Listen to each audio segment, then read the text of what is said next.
President Clinton's vision, and one which I share deeply, is public service happens regardless of sector.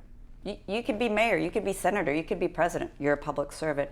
You could be an engineer, but the work that you're doing is focused on how do we better the lives of our underserved communities. Hey, it's Nate DeSaro, and welcome to Titans of Industry, the podcast where I talk to industry leaders and innovators who are at the top of their game and leading the pack in their fields, uncovering some of the best stories in today's business landscape. In this episode, I had the opportunity to sit down with Victoria DeFrancesco Soto, the Dean of the Clinton School of Public Service. We discuss her journey from Arizona to Arkansas and how she became the public service leader she is today. As someone who is well-versed in political strategy as well as social justice, Victoria shares her insights on the complex issues facing our society today and how public service leadership is the key to success. She has a huge passion for serving her community as well as big plans in store for the future. Now, let's get to the episode. But before we do, let's talk about content strategy and video for marketing your business. Our team at Content Titan is committed to great storytelling no matter what industry you're in. It's crucial to engage, entertain, inform, and captivate your audience, and video is the best way to do it. Having worked with people and organizations of all shapes and sizes, our team has the experience to deliver the right content at the right price. We are easy to do business with, and we know how to get you results. Visit contenttitan.co to learn more. Now here's the episode with Victoria DeFrancesco Soto. Well, Victoria DeFrancesco Soto, did I get all that right? It's long, but you nailed it. The Dean at the Clinton School of Public Service. So I just want to start by kind of giving me some insight how you ended up in Little Rock, Arkansas.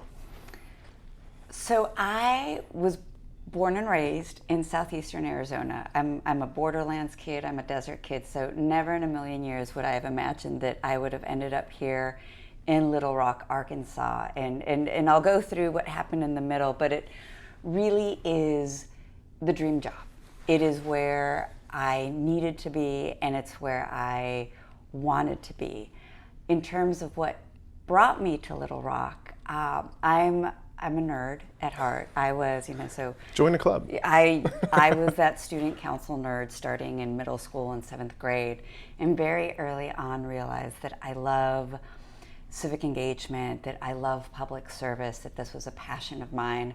When I went on to college, I formalized that nerdiness in doing political science, and I further formalized that nerdiness in going on and doing my graduate work in political science. So I went that route and studied politics and policy and public service, and I was doing what I needed to do. I got the great first job, and then I realized, oh my gosh, this is really far removed and really lonely, and it's not working with folks in the community and being engaged. I love the classroom stuff, I love the research, I love the nerdiness of it, but I really miss that engagement that you get when you work in organizations and when you're doing field service. And so I started seeking out opportunities within universities and academic settings where I could bridge those two passions, because for folks who know about academia, there tends to be a town-gown divide. There's people over here in the universities doing good work and people in the communities doing good work, but there's rarely a really intentional bridge between the two. And I was like, there should be a bridge, so I'm going to start building it. Okay, so most people thought I was crazy, but in my academic pursuits, for personal reasons, also professional reasons, I ended up going to the University of Texas at Austin to the LBJ school, which was a public affairs school, is a public affairs school, and they were very open to playing with that vision. So I was able to, through the support of the leadership of the school, to build out an Office of Civic Engagement that brought the best of the both worlds. So I was teaching students about civic engagement and policy and immigration and you name it, but also pairing them with mentors and organizations where they could learn on the ground. And so I was kind of building that out on my own and starting to connect with other folks who are doing that. And then out of the blue, I get an email inviting me to apply to the deanship at the Clinton School. I had heard about the Clinton School, but I didn't really know what the Clinton School is about. And as I did my research, I go, holy moly, this is it. This is me. This is an institution that President Clinton envisioned that would marry field service in the classroom, that he wanted his students to learn by doing. In kind of a big, broad overview of the Clinton School, over a third of our curriculum is field service based, meaning outside of these four walls. And I was like, I better get this, because if I don't, I'm going to be crushed. So long story short, we're here. And that is how I ended up in Little Rock, which, by the way, I think is such a fabulous community and a hidden gem. And I've made it my personal pursuit to take it out of hiding, at least the Clinton School, and for students to know what an incredible school and community this is. Yeah, and it's really interesting because previous to 1991 or 92, when Clinton became governor, Arkansas was not known for anything positive, or Little Rock specifically was not known for anything real positive.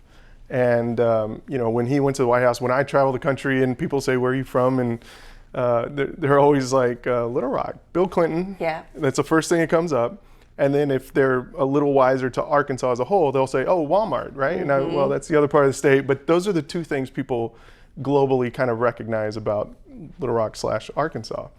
And but there's so much more. And I have the privilege of telling stories of some of the greatest people that have ever come out of or serve in Arkansas, and it's amazing how many cool things and great stories there are here. So for those who might not be as engaged in what public service is as a quote unquote industry, right? This podcast is called Titans of Industry. So when we talk about public service, break that down to people that are like, wait, isn't that just politics? What, so to me, it's kind of the difference between religion and spirituality, right? It's kind of I like that metaphor. I like it. And so public service, and again, I'm going to go back to our founder, to the namesake of the school. His vision was a school of public service, as opposed to a school of public administration or a school of public policy or a school of public affairs, of which there are many. And the reason he pushed back against that was because these other schools have a very direct pipeline. Public administration, you go into government. Public policy, you go into that kind of think tank, nonprofit world. President Clinton's vision, and one which I share deeply, is public service happens regardless of sector. You could be mayor, you could be senator, you could be president, you're a public servant. You could be an engineer, but the work that you're doing is focused on how do we better the lives of our underserved communities. You could be an MD, you can be an artist. How do you use art in the community to connect and bring folks together? So public service, and I know you're absolutely right, people think public service and they automatically think politics or city government, city works, bureaucracy, right? The B word. And people often refer to as our politicians as public servants and vice versa. So, and that's why I am very purposeful in saying public service leaders, not public servants, because you can be a leader in public service. You can be a businessman. I mean, one of our alums is the co-founder of a bank, of a community bank. So public service is about how do you serve the greater good? How do you serve a community? And you can do that in a variety of different ways. And that's something that I'm very excited to work with our students in doing that, because there are no two students who are alike and their trajectory. So public service as a field, we're the first school in the nation to have a master's in public service. Public service as a field is about a toolkit. It's about what are the skills that you need to lead regardless of sector. So there's some data analysis in there, there's communications, there's program planning, program evaluation, there's that field service work, but it really is, it's not constrained by a sector boundary. I love that. So let's back up a little bit. You have an interesting background that I think gives you a unique perspective that allows you to speak into the lives of Americans, if you will, and people going into that field. So From my understanding, you mentioned you're a border kid. Border kid. Mother from Mexico?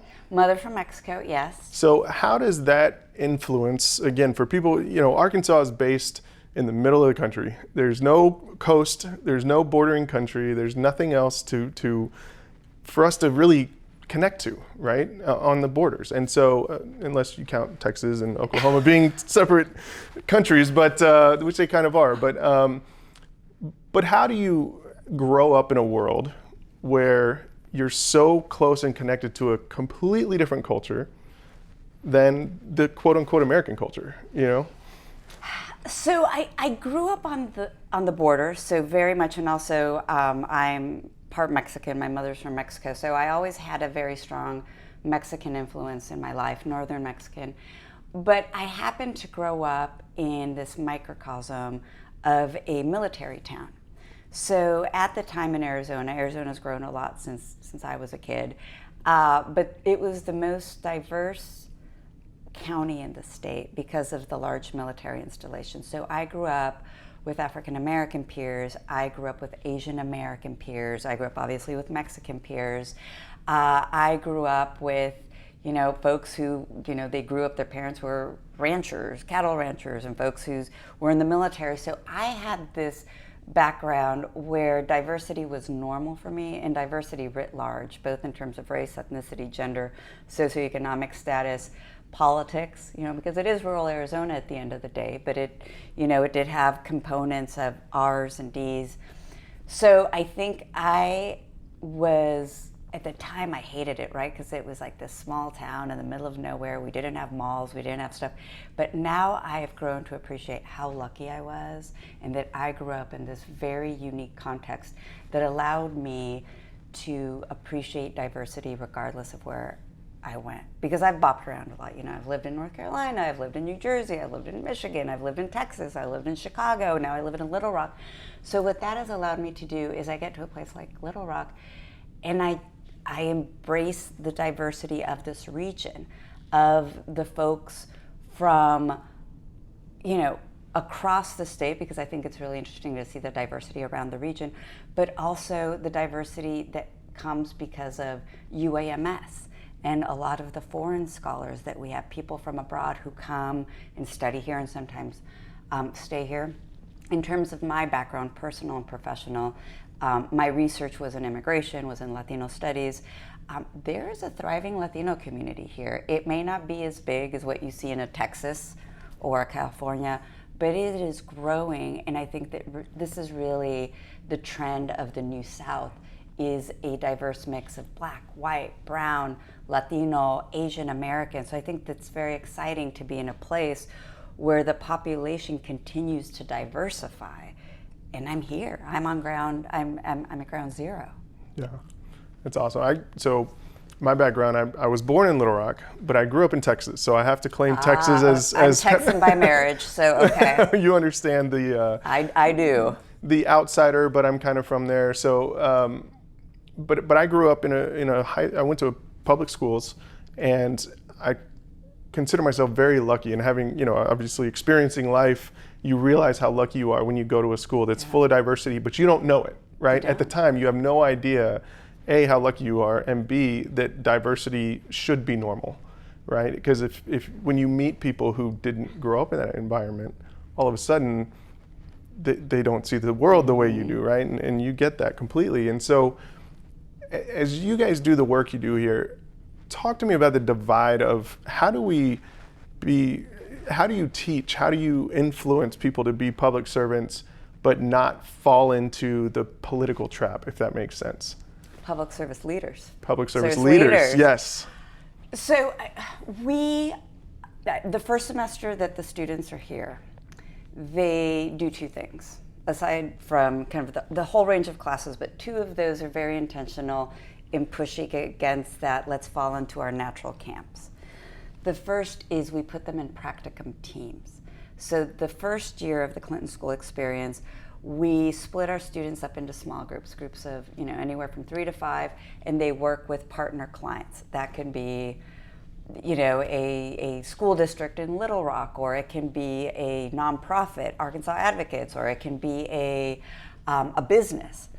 And so having them get into a situation where they have to engage, because it's really easy to point fingers and say, oh, I don't like those types of people when you're kind of in this insulated bubble. But we put them together in groups, and they're actively in the community working with partners from the get-go, because we think it's important for you to be there, because it's harder to be critical of someone if you're sitting across from them or working with them. So that's one of them, the field service component.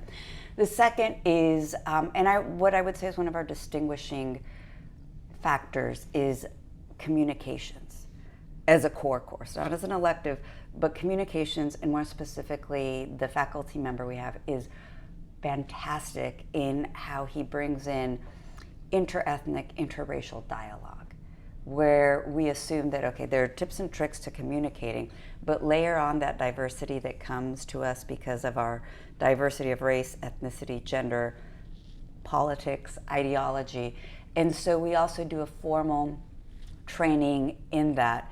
And having been here now for a year and a half, for me, it's very important that our brand is a nonpartisan brand, that as what we do as a school. I mean, we'll have speakers who are Republicans and Democrats, but the focus of our engagement with them is as public service leaders, not as the Democratic so-and-so or the Republican so-and-so. So I think that it's a holistic construction of how we try to train that next generation of leaders in terms of the hard skills. You're in the classroom, but also you're in the field, and it's a larger culture of tolerance and respect and intellectual curiosity of like, okay, I may not agree with you, but how do you approach this topic? And that's a fascinating subject, because obviously as public service leaders, you're trying to influence people to go out into the world and create better communities, better societies. But it's sort of trying to take people who like Mexican food and then take people who like Asian food and say, both of you are right, and both of you have to work together to let the entire community here appreciate both types of cuisine, if we're using that analogy. But neither one of you's more right than the other one. How do you get leaders to drop their mine's better than yours, or my idea is better than your idea, and say it's okay to have your philosophy, your ideology, but don't force it on someone else? I mean, in some sense, it falls in almost back to the religious thing, a religious debate. You know, it's politics and religion. Exactly, right? The two things we don't talk about. Here we are, right? But do you find that being easier or more difficult with the students that come through here and this mindset that they're in, of that figuring out the world and wanting to go out and make a big change? So I think it's a mixed bag, because, and I'm not dogging on social media here, I think social media can do a lot of good, but just given our current state of information consumption, it's very easy to be tribalized. And so I think just our millennials, our Gen Zers are a little bit more attuned to that world that's very segmented. So I think that's one challenge. But on the flip side of that, I think younger folks, and we engage with a range of students from 22 to 60s. But I think sometimes they're a little bit more open to, they're still like, okay, let me figure this out, let me learn. But on an institutional level, this idea of how do we get this person over here who believes one thing and this person over here who believes another thing to come together. And this is something that I actively work on at the national level, at the professional level. Actually, I was just working on this earlier today, working with a group of deans from peer institutions, from American University, Carnegie Mellon, where we're going to be hosting dinner salons where the guest list is curated to where we know that folks from diverse backgrounds, diversity again writ large, and we come together with very well-trained moderators, people like our faculty member, Dr. Robert Richards, to start to have these conversations in safe places that, we're not going to be, like that cable news show type of format, but where we wine you, we dine you, but we also give you a little bit of space to stretch your boundaries. I think that is something that I'm very excited about, and I would like to then kind of extend out into the community the work that we do and we're trained to do, and then extend that out. I also think that there's some really great curriculum that we're seeing more and more undergraduate institutions, even high school institutions, bring into understanding the emotion that goes into processing information. So a lot of times the reason we don't come to the middle is because we let emotion infuse so much of it. So how do you diffuse the emotion of that and talk about the facts and agree to disagree on the facts before just letting it get into a shouting match and nobody wins? So that is something that personally for me is very important, and it's something that the school is also institutionally working toward at a larger scale, but also through our day-to-day with our students. That's a lot. That sounds interesting. I'd love to be a fly on the wall at some of those dinners. All right, okay, coming to you this summer. There we go. I'll bring the wine. Okay. Deal. Okay, so I want to look kind of big picture. Obviously, the namesake of the school, sitting right next to the Clinton Presidential Library. If anybody looks at the 90s, you can see the stamp of President Clinton all over the place.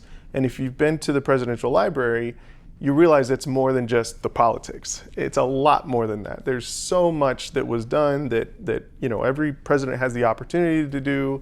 But I think President Clinton, by and large, is one of those that anybody can look at and see the work that was done globally, not just on U.S. soil.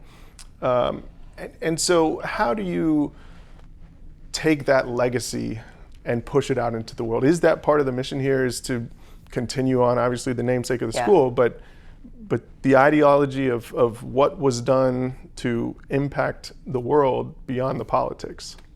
Yes, an emphatic yes, in that.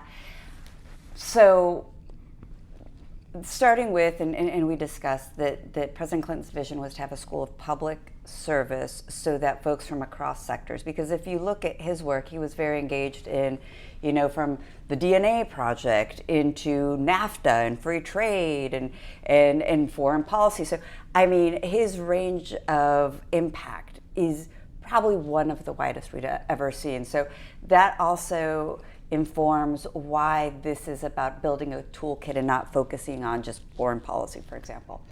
The other piece of that, though, is we are unique in that we blend domestic and international policy.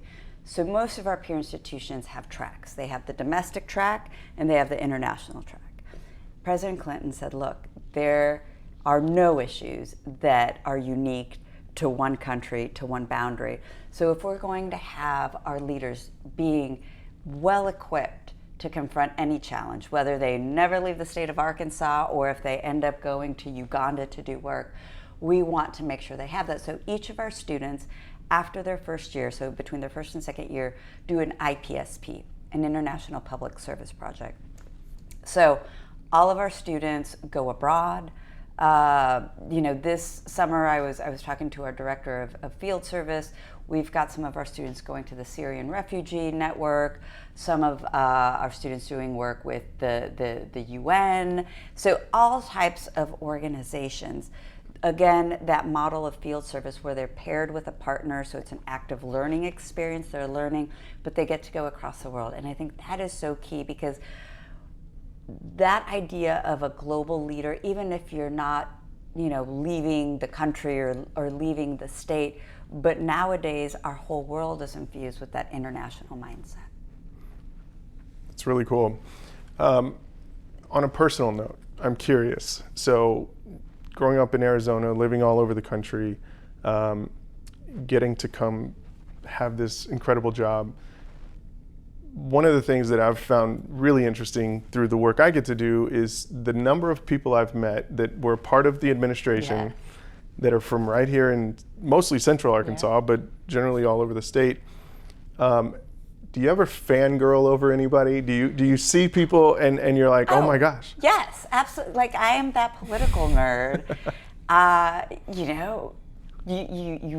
read about you, and then I and then, I meet you. But I think for me, probably one of the most surreal experiences, and again, I'm this kid from the border, like, who am I? And I remember saying, okay, I'd done my interview, I'd come to Little Rock, I'd met with the faculty and President Bobbitt, and then they said, okay, well, the last stage of the interview process is President Clinton is going to have a phone interview with all of the finalists. I was like, oh my gosh, what? Talk about pressure.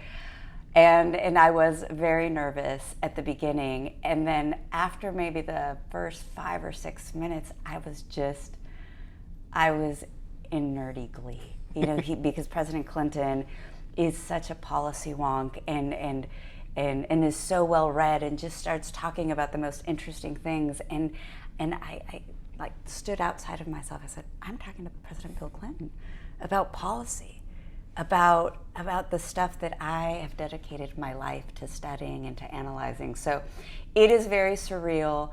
And it's just great to meet folks, because the folks that you meet, they're very excited about that next generation of leaders. So again, I have the coolest job. So what makes, other than getting to, speak with President Clinton, what makes you really get excited on a daily basis? Our alumni. Our alumni are all so different, as I mentioned earlier, but they have such incredible stories.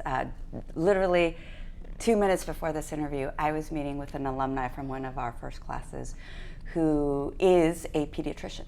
And he was a full-fledged pediatrician working at Children's Hospital. And when he learned about this degree program, he came and he enrolled as a full-time student because he wanted to help children in Arkansas and children in the greater United States have better opportunities in terms of their health outcomes. So, hearing these stories are so incredible. And we have a number of international students too, and the work that they do in impacting their communities. So that is probably one of my biggest joys, is engaging with our alumni community, which at this point, we've graduated 17 classes. It has a really neat range of folks. So that, among many things. So like I said, I typically steer away from the political conversation, but I'm curious to get your input on this. So I recently heard an interview with Matthew McConaughey, Yes, UT alum. yes. And there's been rumblings of his potential political ambitions. Yes. But the interview basically went something along the lines of, he said, the microphones have been held with the polarizing ends for far too long. And the numbers show that most of us are centrists. We're in the middle, but this is his perspective. But I'm just kind of curious because I also heard Governor Mike Beebe on one of his last few months in office as the governor of Arkansas. We were about to do an interview with him, and we were asking him how his day went, and he said, well, I feel like I'm one of the only conservatives left in this building. And it was the irony of him being a Democrat. But his point was, to get anything done, you have to come together. Mm-hmm. You can't get up on a mic, be a polarizing individual, and expect to get anything done. Okay. Now, that may be how you get elected, but that's not how you get anything done. Mm-hmm. So I'm curious to just kind of get your global take on where the country is, because it's been very polarized over the last 6-7 years. And regardless of which side you're on, I think, and I'm one of those people that I see the world as much more gray than it is black and white. And I can see positives and negatives on both sides of almost any issue. And it doesn't mean I don't care about things. It means I understand things from both sides. And I think there's a lot of people out there like that. So when we're trying to get things done, when we're trying to lead and make change and create change, sometimes people just listen to the person with the mic and think that's what I have to do or not do. It's this or that. Mm-hmm. I'm curious to get your take on what you see in the global atmosphere of politics right now, and how do we ignore the loud screaming ends and bring things more towards the middle? Whew, That's a heavy one. Let's keep it light. Just some light fare. That's right. So I'm going to come at this with my political scientist hat. And you are absolutely right in that when you look at the numbers, when you look at the polls, at the opinion polls, at where people stand on issues, the vast majority of the American public is in that middle. The extremes are about a quarter over here on the left, a quarter on the right. But the challenges that we have in that the middle not being heard, I see a couple of factors, and I'll put those on the table. The first is institutionally. One of my biggest frustrations is with how our electoral lines are drawn, where that polarization that we experience today, and you're absolutely right, it's two ends of the spectrum yelling at each other with lots of microphones, is our elected representatives are smart. And they know that if they want to get reelected, that they're just going to cater to the bulk of their population. And as we draw districts that are more and more homogeneous, that are tightly D or tightly R, that incentive to work across the aisle at the political level, at the high level of policy disappears. And then I see that trickling down. So I think institutionally, that is a serious issue. If I had a magic wand, I would see more nonpartisan commissions that draw lines based more on geography, more on communities. I also am not a huge fan of the primary system. I would like to see where you have kind of the top two vote getters and they go into a runoff, or the top four, because the electoral primary system pulls to the extremes. The incentives are on going to the extremes. I think those are two institutional pieces. I think in terms of media, we've seen so many advancements in the technology that carries forth our media, but we don't see a commensurate media literacy. We're not teaching our children or our youth how to figure out, what is real news, what is fake news, and I think that also contributes to that. So I think those are my biggies that I always point to, because, and the good news to that is that I think that they are addressable. They are addressable in terms of how we structure our primary systems, our redistricting systems, and also, this is a little bit more at the local level, is how we engage our communities to be more conscientious consumers of information. And alongside of that, I'm going to put in the fact that I think places like the Clinton School have a responsibility to be places where we intentionally bring people together, because we are so polarized, and kind of help foster that middle, and even try to bring those two extremes in a little closer. I love it. So what I'm hearing you say is we need to have a college basketball March Madness type political runoff instead of yes, we have the brackets. Exactly. We have, I mean, hey, I'm a big college basketball fan, so I'm willing to give it a try. Let's do it. All right, you heard it here first, folks. No, so you're leading this school that's going out and essentially changing the world. Let's just Yes, I will take that, because it's true. It's true. It's true.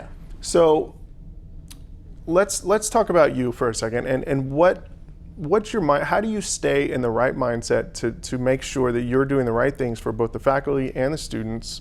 What are some of your personal daily routines or challenges that you try and overcome early in the morning or late at night to make sure that you're always in the right headspace to step in this school and do the right thing? So it's going to be early in the morning, because by about 8:30 I'm done. Like, I'm probably falling asleep by 8:30. And on that, I have always been a morning person, and in the morning is where I can check off what I need to do. I can engage deeply in different projects. I can think through things that I need to think through, because 6:30ish rolls around and my 8 and 9-year-old are up. And that's a big pause until I get to school. But once I'm at school, I want to be focused on the stakeholders, the students, the faculty, my advisory board member, external stakeholders. So that morning is really important, because that allows me to feel that I'm pushing forward the projects I need to be pushing forward, and it doesn't detract from my engagement when I am here at the Clinton School or when I'm traveling and I'm meeting with different students, different stakeholders. You know, my time is stretched thin, and I don't sleep as much as I would like, you know, because of the job and the family. But at the same time, I think that having a young family, having, you know, an incredible husband, having, you know, an 8-year-old and a 9-year-old, and my mother also lives here in the community, gives me balance in a check, and it pulls me away, because if anyone can become a workaholic really easily. And I think that it's not always quantity but quality. Like, sure, I could work 18-hour days, but would I have that perspective? And I know that I really try to keep the weekends, unless we have an event or something, or there's an emergency, I try to keep that space personal. I'm not emailing my faculty or folks on the weekend, at least I try to, so that I can come back on Monday with a fresh lens. And I encourage my faculty and my staff and my students to do the same. Give yourself a break, because if not, you're going to wear yourself out, and you're not going to be able to show up with your 100% to this arena. That's awesome. So we kind of mentioned earlier how you have the opportunity to meet some really interesting and fascinating people. Who are, as I call them, the titans in your life that kind of shape and influence who you are and who you would like to be? The titans. Oh, that's a good question. All right, so I think first and foremost, my parents. My parents were, my father recently passed away, but my mother, they didn't know exactly what I was doing most of the time. They're like, student council, what's that? Political science, what's that? But they always propelled me forward. So I think having that pillar of power within them was critical. One of my graduate school mentors, Dr. John Aldrich, is another pillar.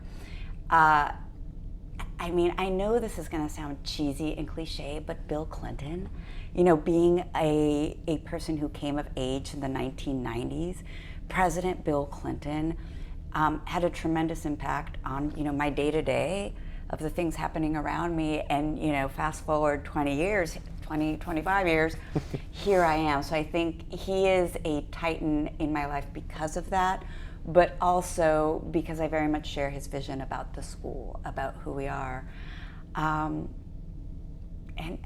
There's just so many people. I am someone who is fortunate to have many kitchen cabinets and many councils of elders, because you can't do this alone. You can't lead alone. And you have to find those people in your life that they may not be an overlooming titan like my parents or a graduate mentor, but are your micro mentors. That for certain situations you're like, I don't know what the heck I'm doing, but I think I know someone who does. So I think I, over the years, have been very conscientious about seeking out micro mentorship opportunities and also making myself available to do the same. So you've got to have something. I mean, you're obviously very ambitious, very driven. If you look down the road 25 years, what's the thing you want to look back on and say, that was the thing I wanted to make sure I did? What's the big goal that you're working towards? The big goal, 25 years, that's a big chunk. I've gotten 10 the 5 years? and 10 years. All right, we'll do We can slow it down. The 10 to 20. So I am very excited about the growth of the Clinton School. So the Clinton School is still a young school, especially when you compare it to you know, your East Coast schools, some more established Midwestern schools. So we have been small, focused on high touch and high impact.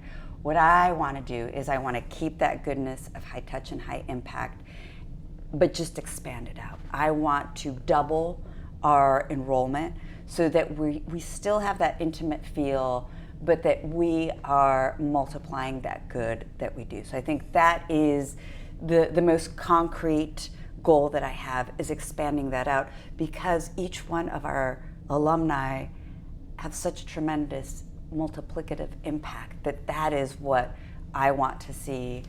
And alongside that is I want us to become a school that readily attracts folks from around the country as well as around the globe.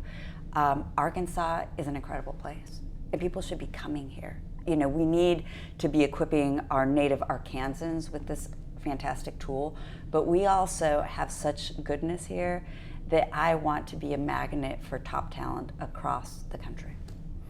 Yeah, and if you look at what business is doing, obviously in the public sector, there's so much heritage and history and great examples of ways to do things. There's no reason people shouldn't come, and it's cheap compared to so many places. And that's great. It's for graduate institutions, that's a selling point for me because, you know, you're a poor student, you know, you're paying tuition.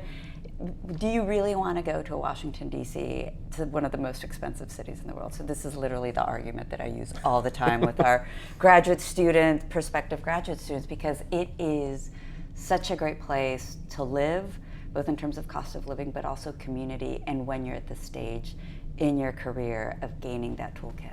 Yeah, I have a good friend who ultimately took a job in D.C. With Winrock International. Oh, yeah. And he left here, took a 33% pay increase, but took a standard of living decrease because the amount of money he was just spending every month to live there, he didn't have as much money to go out and do things and travel and do what he wanted to do. So he came back and he's back in Arkansas. he made the case for me. Exactly. Okay, so when you are able to wind down and not be working towards that big goal, where do you go? What do you do? Do you have favorite vacation spots, or are you a homebody? What's your thing? A little of all. So as I mentioned earlier, my mother's family's from northern Mexico. So for spring break, we went down and visited the family. So that's really special for me, even though, you know, we're geographically far apart, but to still have that connection to the Southwest. So that's on the list. That's always kind of once or twice a year. My husband is a big beach person, so we always do one big beach vacation a year.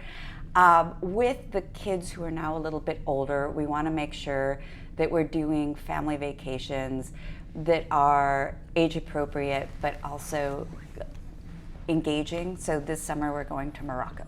Oh, nice. We're doing a National Geographic tour, and so I think that we want to do stuff that gives us a little bit of downtime relaxation, a little bit of beach time, family time, but also exploration time. So I think we try to mix it up.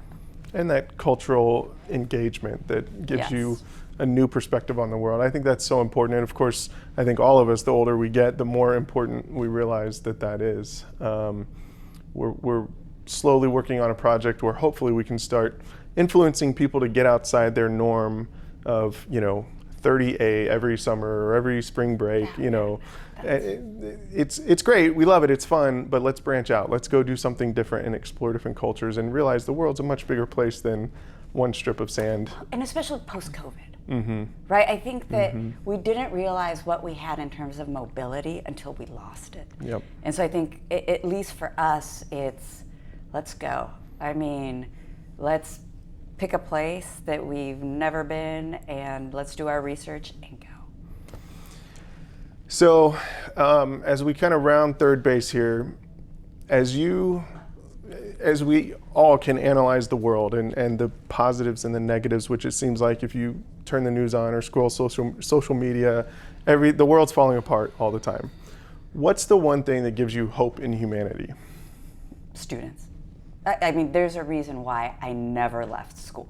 I never left. I went straight through, and then I went back into academia because for me, being in the classroom, being in an educational setting gives me that hope that is very easily pulled away when you turn on the news. When you talk to people, I think there's also just especially again, talking about COVID, a generalized funk. But you talk to students who want to change the world and have such incredible ideas and the motivation to do so, and that's what gives me hope. So I'm selfish in doing what I do. I mean, you're not taking me away from here.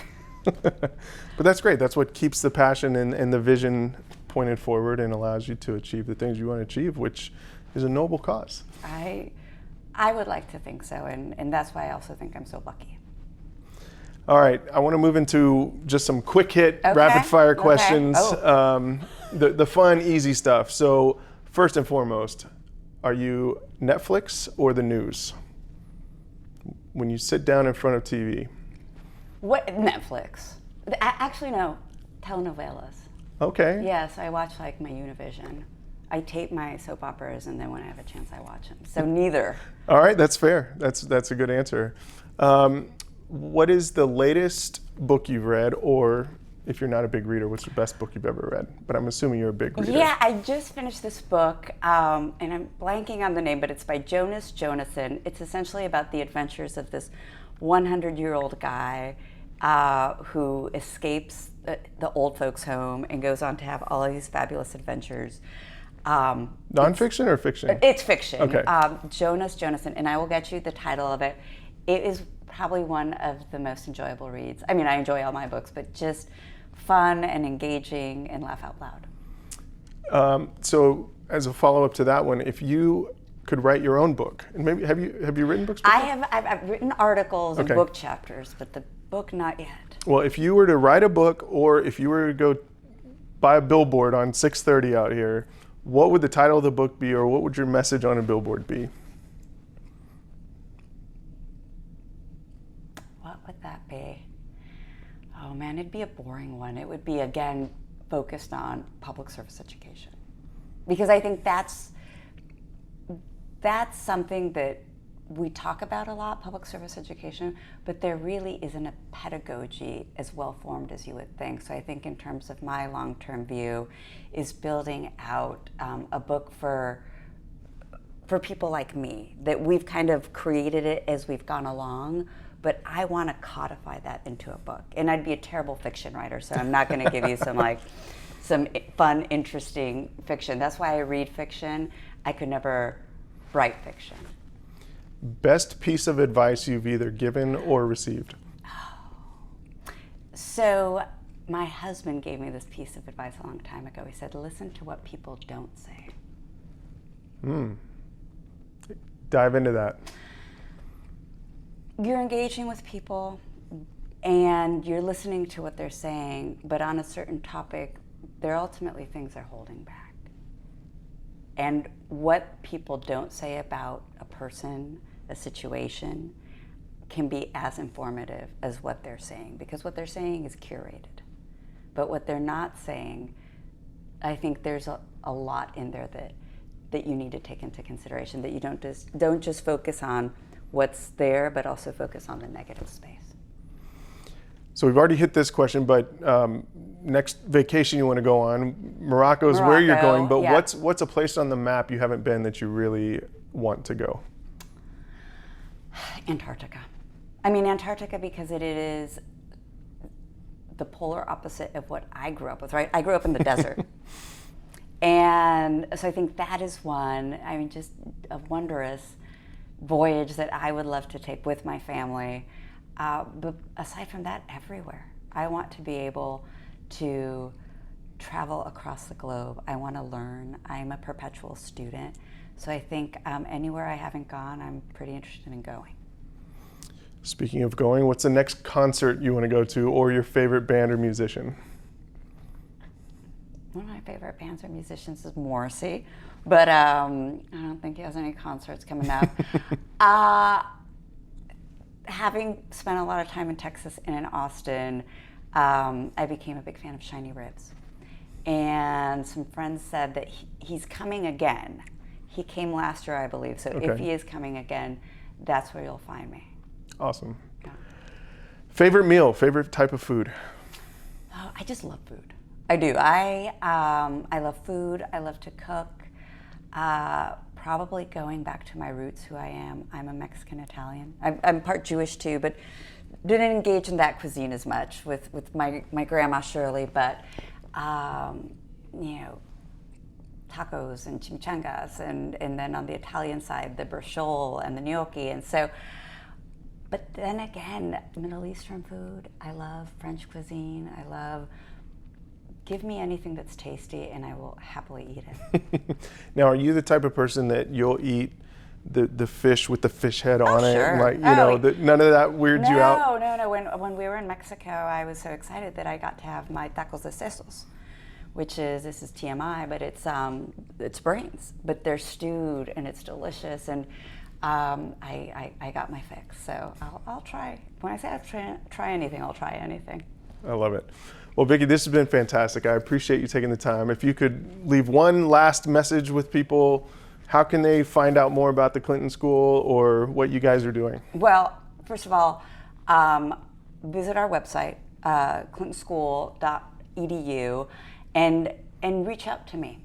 I think that personal engagement is what is most important. So if you are interested in learning about the Clinton School and the work we do, my door is always open, and my faculty, my staff, my students, our community knows that. So reach out to me personally, and if I can't answer your question, I have someone who will. Amazing. Thank you so much. My pleasure. This was fun. Thank you, guys. If you liked this episode of Titans of Industry, head to contenttitan.co/podcast for more episodes, or subscribe on your favorite podcasting app. Thanks for listening.